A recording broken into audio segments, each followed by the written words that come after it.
Há mais de 8 dias, uma força-tarefa montada com mais de 200 policiais, drones, helicópteros, agora cães farejadores, atua para capturar Lázaro Barbosa, que é suspeito de assassinar 4 pessoas de uma mesma família no Distrito Federal. Bom, desde a última semana, ele percorre áreas de Goiás que se localizam no entorno do Distrito Federal. Ele é conhecido nas redes sociais como serial killer de Ceilândia. O homem é suspeito de cometer crimes como homicídio, roubo, estupro e também porte ilegal de arma. Vamos conversar agora ao vivo. Vivaldo Barbosa bate um papo com um especialista para falar sobre o perfil psicopata desse criminoso. Vivaldo bate um papo com um psicólogo e especialista em relacionamentos pela Universidade de Miami, Alexander Bass. Vivaldo. Bom dia, Alexander Bass. Bom dia, Vivaldo, para estar no seu programa da Rádio Livre. Um abraço a você, todo o pessoal da sua produção, todo o pessoal do Rio de Janeiro, que é uma cidade realmente maravilhosa, esse povo totalmente especial, né? Que tem a praia mais linda do mundo. Então, mais uma vez, obrigado aí pela participação no seu programa. Muito grato, nós agradecemos a você, Alexandre, por esta participação, porque aqui realmente o povo brasileiro está atordoado com a situação deste camarada aí, né, que lá de Brasília, Goiás, que já por dia está sendo procurado aí por um batalhão de polícia com carros, gente, até helicóptero, e não se consegue pegar esse camarada. Ele, enfim, consegue fugir, pratica crime, ameaça as pessoas, matou gente, e inclusive troca tiros com a polícia, e a polícia não consegue vê-lo, alcançá-lo. Alexander, que tipo de cabeça é esse camarada? E como é que ele, essa capacidade dele de enfrentar, de fugir dessa maneira, enfim, que tipo de cabeça tem esse camarada para conseguir isso? Bom, Oswaldo, o pior tipo de cabeça que uma pessoa poderia ter, a cabeça psicopática, né? Quando a gente fala em psicopatia, em psicose, a gente está falando de um transtorno de personalidade antissocial. É um transtorno, Vivaldo, de origem psiquiátrica morfológica, ou seja, ele é de uma origem orgânica. Não é uma doença psicológica que tem cura, né? Não é uma doença emocional, é uma doença psiquiátrica. Então a pessoa pode nascer com isso, ela pode nascer uma psicopata ou uma psicótica por uma questão genética, né? E aí a gente fala temperamento, ela pode ter tido essa psicopatia passada via DNA, e aí ela já nasce com isso no seu temperamento, ou ela pode ter adquirido isso no próprio momento do parto. Se falta, por exemplo, ali meio segundo de oxigênio num parto, você já faz uma psicose, né? Então, o parto é uma questão muito importante para as pessoas não serem psicopatas. Então, a outra questão da pessoa ser uma psicopata, ela pode ter tido alguma queda até os 4, 5 anos de idade, porque veja, a psicopatia, para uma pessoa ser psicopata, o Vivaldo, ela precisa ter algum tipo de trauma, seja esse trauma genético, seja esse trauma no seu próprio nascimento, ou na sua própria vida até os 4 anos de idade, tá? Então, quanto mais cedo a criança tiver algum trauma, ela é psicopática. E a psicose, ou a psicopatia, no caso desse cara, é a psicopatia mesmo, que é mais séria do que a psicose, é uma questão imutável, e a pessoa não tem nenhum tipo de sentimento. Então, todos os serial killers do planeta, todos, sem exceção, foram pessoas que tiveram algum tipo de trauma ali perto do seu nascimento, ou então ainda que foram abusados, ou que foram ou tiveram um pai violento, uma mãe muito ausente, né? Então são condições imutáveis. A psicopatia, a pessoa, o mote principal da psicopatia é o assassinato, né? É a violência desmedida, é o estupro. Você pode ser um serial killer, você pode ser um serial sexual, você pode ser um serial pedófilo, enfim, tudo isso faz parte da psicopatia de uma maneira geral. Todos os psicopatas, sem exceção, eles são muito inteligentes, então eles conseguem burlar leis, conseguem burlar a polícia, conseguem realmente enfrentar, até porque eles agem pelo manto da própria impunidade. Eles entendem que eles são uns seres diferenciados, são seres muito inteligentes, e que eles conseguem driblar todo mundo, conseguem driblar a polícia, conseguem driblar as leis, e eles vivem, Vivaldo, em função da sua própria lei. Eles fazem o certo e o errado para a cabeça deles. Eles desprezam normas sociais, normas sexuais, não respeitam nada e nem ninguém. A psicopatia é uma questão muito séria, e quando você tem, principalmente no Brasil, um psicopata solto desse, é muito mais perigoso, porque, veja, não é uma questão muito comum no Brasil você ter psicopatas, né? Nos Estados Unidos você tem centros especializados dentro do próprio FBI, ou para quem quiser em inglês, FBI, tanto faz. Você tem ali um centro de psicologia e de psiquiatria, né, integradas, só para você realmente perseguir e estudar a mente desses caras. Então no Brasil você não tem isso, então a captura fica muito mais difícil, porque lá você tem centros especializados para isso. Então por isso que esse cara está fugindo, e você fez muito bem a sua introdução, né, que foi montada toda essa força-tarefa para perseguir o cara, helicópteros, drones, 200 policiais, e ninguém consegue pegar o cara. Não consegue porque o psicopata está sempre com a mente dele um passo à frente. Então ele pensa mais rápido, ele age mais rápido, e ele tem muito prazer, todo psicopata tem muito prazer em matar, em ferir, em fazer qualquer tipo de ação que a sua mente mande fazer. E não tem cura para isso, Alexander? Você está dizendo aí que a pessoa sofre um trauma aí próximo ao seu nascimento, e aí não tem cura para isso mais? Não existe cura para transtornos de personalidade antissocial, que seria a psicose, a psicopatia, a sociopatia, né? A própria esquizofrenia também não tem cura. Então todas as doenças mentais psiquiátricas, elas não têm cura. Quando é um transtorno muito leve, você ainda consegue controlar com algum remédio, mas passou disso, é isso que a gente está vendo ali, né? Então eu posso te afirmar aqui, Vivaldo, um estuprador em série, que também é um psicopata, sempre vai ser um estuprador. Um pedófilo sempre será um pedófilo.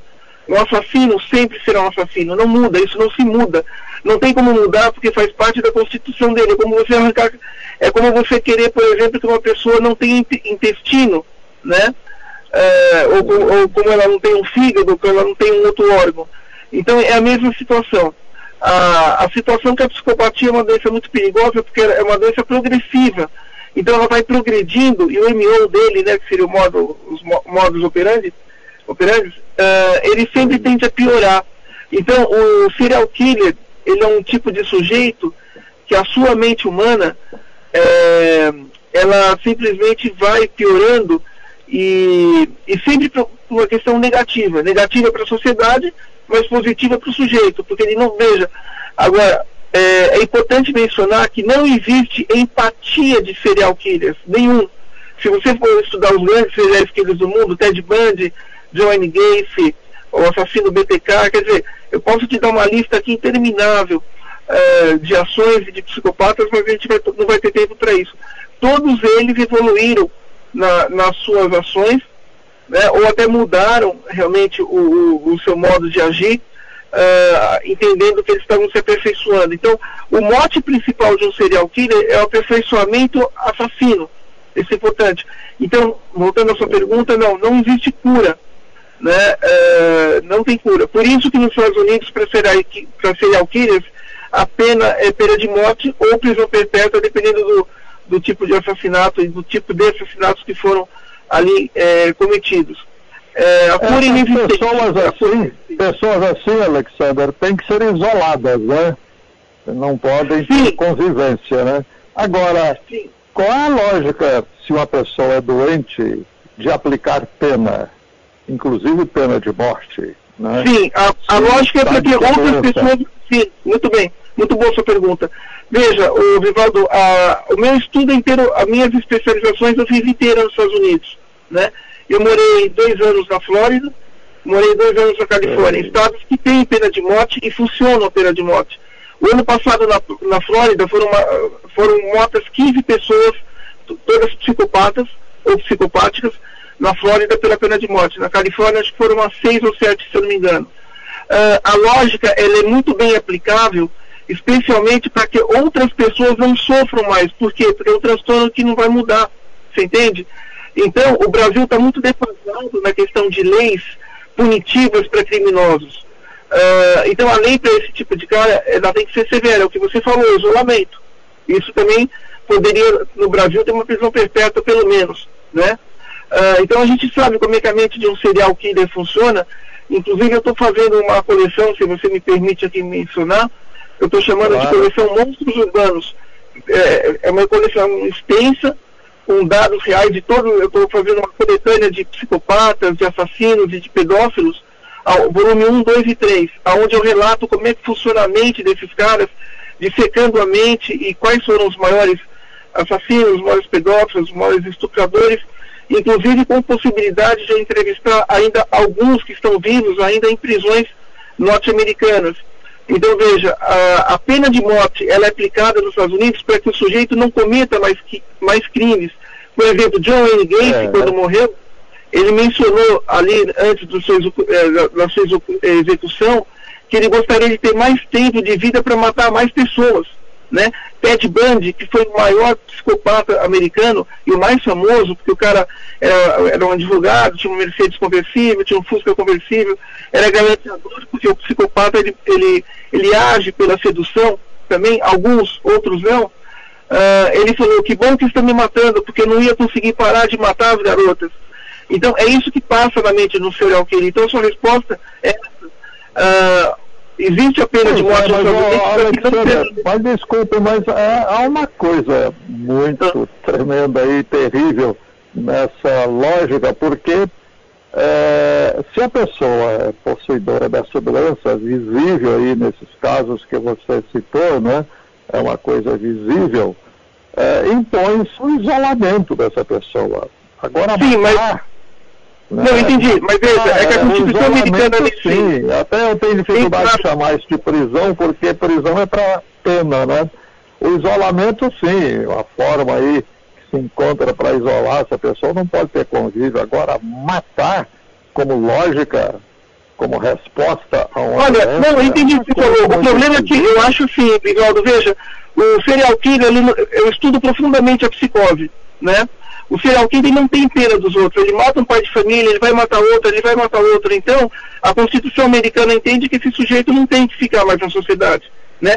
Na própria Bíblia está escrito aí que ervas daninhas tem que ser realmente extirpadas. É que eu acho que as pessoas têm que entender como é que funciona a mente de um serial killer, de um psicopata, de um pedófilo. Porque, veja, uma vítima que sobrevive de um sujeito desse, seja da pedofilia, seja da psicopatia, os traumas são praticamente incuráveis para as vítimas, né? Agora, esses caras, eles fazem aí, eles perpetuam seus crimes com muito prazer, porque o serial killer, ele tem um prazer de matar, é um prazer sádico, não é um cara que matou uma pessoa defendendo a sua família, sabe? Então... não é uma opção da pessoa, né? É o impulso da doença, ele não tem opção para isso, né? Ele é vítima também da doença, não é? Esse impulso dele aí, esse prazer que você disse, é vítima da doença. E aí você matar uma pessoa dessa, tirar a vida... Existe também, além da própria doença, existe a maldade na alma da pessoa. O serial killer, ele sabe o que está fazendo, não é que ele não sabe o que ele está fazendo. Ele não está num surto delirante ali de não saber. Ele sabe que ele está matando, ele sabe que é errado, veja, é importante isso. Ele sabe que ele está matando, ele sabe que é errado, mas ele vai continuar a fazer.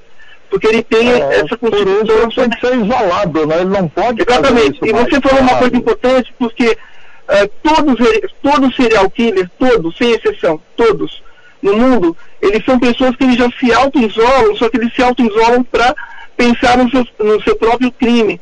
Então eles são pessoas de um caráter intrínseco, quer dizer, de um caráter muito tímido, muito recatadas, são pessoas muito isoladas nas suas vidas e que se afastam da própria sociedade. Por isso que também chama transtorno de personalidade antissocial. Agora, o isolamento social, que você falou... não pode ter convívio social, né? Claro. Isso, eles não gostam do convívio social. E eles se isolam. Veja, inclusive você tem ali, Vivaldo, você tem ali do McDonald's, né? Você tem ali a tríade do McDonald's, que McDonald's é um psiquiatra norte-americano que já morreu, e há muito tempo atrás ele falou o seguinte, ele fez uma observação extensa em muitos serial killers, além desse caráter intrínseco, quer dizer, da pessoa ficar isolada, ela mesma, né? Mas ela fica isolada no seu quarto, ela fica isolada na sua fazenda, onde for. A primeira manifestação fisiológica dessa pessoa seria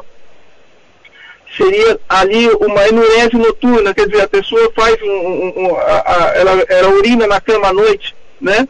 Então essa seria a primeira ali, primeiro sintoma de alguns serial killers, não de todos, mas de alguns. O segundo sintoma dessa tríade seria justamente a pessoa ali brincar com fogo, querer botar fogo nas pessoas, ter o prazer na destruição. Então ele gosta de realmente ali ter um comportamento ali de tocar fogo, aquela coisa toda. E a terceira questão seria a crueldade com animais, de atropelar um animal, de matar um animal. Então é uma coisa que já começa muito cedo isso na vida da pessoa. E depois essa crueldade se estende, a mesma crueldade com os animais se estende ali para os adultos, né? Hitler, por exemplo, é um cara que tinha imenso prazer em ter a crueldade com os animais. Então, veja, a gente psicopatia é o pior da saúde mental, é o pior transtorno que você tem, porque ela não envolve só a patologia em si, a psicopatologia mental, ela envolve a maldade na alma da pessoa, isso é importante. Né? Você pode ter alguns transtornos mentais que não são más, mas 99,9% de todos os psicopatas e todos os pedófilos e estupradores que também fazem parte desse transtorno são pessoas ali com uma maldade enraizada na alma imutável. Esse que é o problema. Sem dúvida. Por isso mesmo. É triste, claro que é triste. São isolados, né? Eles são aí exatamente portadores de uma doença, como você disse, incurável, e por isso que tem que ser isolado aí. Não sei como é que chama, prisão, manicômio. Não pode ter convívio social. Sim, até para que outras pessoas não sejam mais vitimadas também, né? Exatamente, para evitar qualquer vítima, né? Uma pessoa que venha ser vítima dele. Esse é um debate importante, Alexander, né? É um debate importante, né? Que isso aí está a questão da pena de morte envolvida, prisão perpétua. Isso, no Brasil não existe prisão perpétua, nem pena de morte, mas as recomendações médicas podem ser cumpridas aí no sentido da pessoa ficar isolada aí. Pelo menos, né? Pelo menos. Então seria muito bom que tivesse pelo menos leis mais severas, né, desses caras, e que tivesse pelo menos uma pena de morte, uma prisão perpétua no Brasil, no mínimo, para que realmente outras pessoas não sejam... As recomendações médicas podem levar a isso, ao isolamento perpétuo. Isso aí não há dúvida sobre isso. O isolamento perpétuo é uma prisão perpétua, né? Agora, o problema, Vivaldo, veja, é que as vítimas também sofrem muito, né? Você tem ali o seu ente... Claro, é preciso evitar vítimas. Exato. Agora, a inteligência desses caras, veja, e por incrível que pareça, esses caras, eles acompanham o jornal, eles acompanham notícias, então eles estão na nossa frente, porque a mente desses caras é uma mente muito, muito dinâmica, né? E parece que imagino, Sim, então a mesma notícia que você está dando aqui agora, eu posso te garantir que algum psicopata que já tem alguma tendência fica escutando. Então, assim, eles acompanham a notícia, eles acompanham o movimento, como é que está a polícia, como é que está... Para maldade requer inteligência para maldade, é claro, né? Sim, eles têm uma inteligência muito grande. Exato, e a polícia tem que trabalhar com essa inteligência também. Então, é um duelo intelectual, Vivaldo, veja, é um duelo intelectual, porque eu acho que seria assim, eu escutei uma vez um professor americano falando, muito interessante o que ele falou, us against them, quer dizer, nós contra eles, né? Então, acho que é bem isso, é uma aula que eu tive ali, nunca me esqueço o que ele fala. Então, é um duelo intelectual, onde nós, contra eles, seria as pessoas de bem, as polícias, as suas tarefas, contra esses caras aí, perpetradores do mal, né? Então, sem dúvida, esse duelo tem que ser sempre. Agora, é isso aí, né? Essa pretensão de quem é ao lado do bem e quem é ao lado do mal é uma coisa aí muito delicada, né?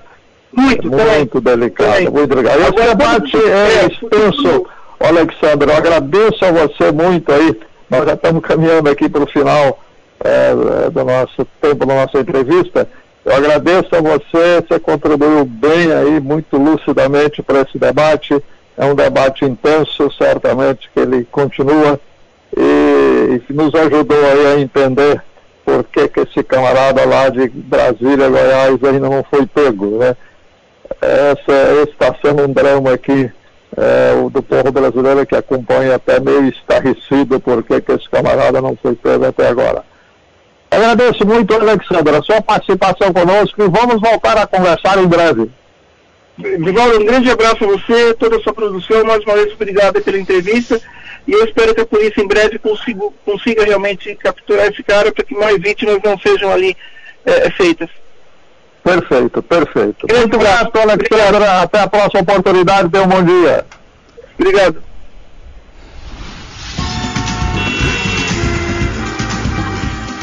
Rádio Livre, o trânsito do Rio.